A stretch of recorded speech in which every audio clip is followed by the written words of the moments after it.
আর বলিসনি, মালটা হেভি মাল ছিল। ফোন নাম্বার লিলিছি রে, নাম্বার লিলিছি। কাল কি দেখি বাইকের পিছনে মাল তুলে ফেলিছি।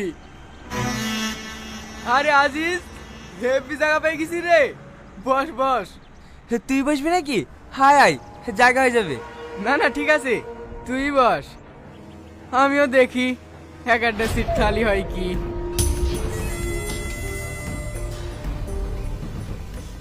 আরে কি করছেন, একটু সরে বসেন না। হ্যাঁ, আর একটু সেরাইব।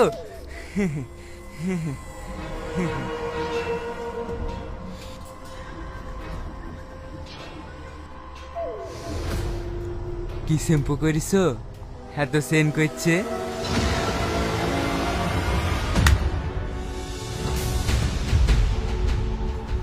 এই মালিকেন আমার বন্ধুকে। কেন মারলাম? একটা মেয়েকে ভাবে ইফটিজিং করছিস, লজ্জা করে না তোদের? দেখো, তোমাকে তুই ইফটিজিং করে নে, তুমি বেশি দাদা করতে আসবে না। দাদাগিরি এক্ষুনি গিয়ে দেখেছি, দাঁড়া এক্ষুনি পুলিশকে ফোন করছি। এই বাস দাঁড়াও, বাস দাঁড়াও।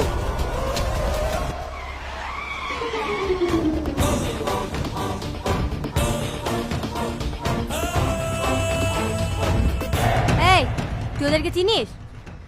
না, জানো দিদি, গত পরশু দিনকে ওরা আমাকে এইভাবে ডিস্টার্ব করছিল। বসো না দিদি, না হলে আবার অন্য কেউ বসে পড়বে। এভাবে ভয় পেলে হবে? কিছু বলতে পারিস নি? বাড়ি কোথায় তোর? কাঞ্চনতলা। একটা কথা বলবো দিদি? হ্যাঁ বল। তোমাকে দেখে মনে হয় না তুমি এত সাহসী। কেন? সাহসী হতে গেলে কেমন হতে হয়?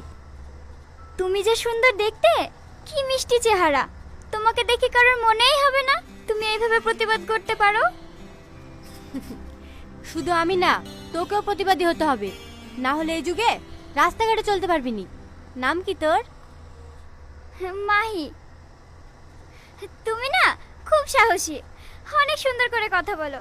আমি মেয়ে না হয়ে যদি ছেলে হতাম, সত্যি তোমার প্রেমে পড়ে যেতাম। হ্যাঁ, কি বলিস? দিদি, তোমার নাম্বারটা দাও না। নাম্বার নিবি? হ্যাঁ দাঁড়া দিচ্ছি। 90837173